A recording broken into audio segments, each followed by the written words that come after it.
السلام عليكم، مرحبا بكم في قناة شيف منيرة. اليوم باش نوريكم طريقة تحضير تلبينة نبوية بدقيق الشعير، ونبداو. تو أول حاجة ناخذ كروانة نحطوا فيها زوز كيسان ماء، شطر مغرفة صغيرة ملح، كان مغرفة كبيرة زيت زيتونة، وآخر حاجة نزيدوا كاس دقيق شعير، ونحركوهم هكا بالركاضة باش تعاونك باش ما تتكعبرش.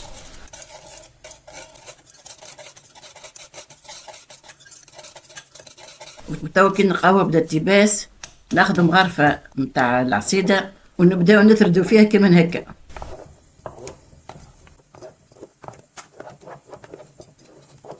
كي نشوفوها هكا عقدت في يدينا نزيدوها شوية ماء أخرى، وكيف كيف نعاودو نثردو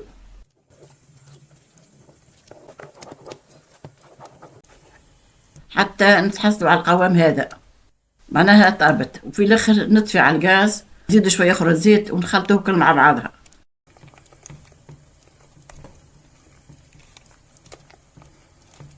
نصبوها في الصحن. هذه أكلة صحية ونافعة للكبار والصغار، وتاكلوا بالشفاء.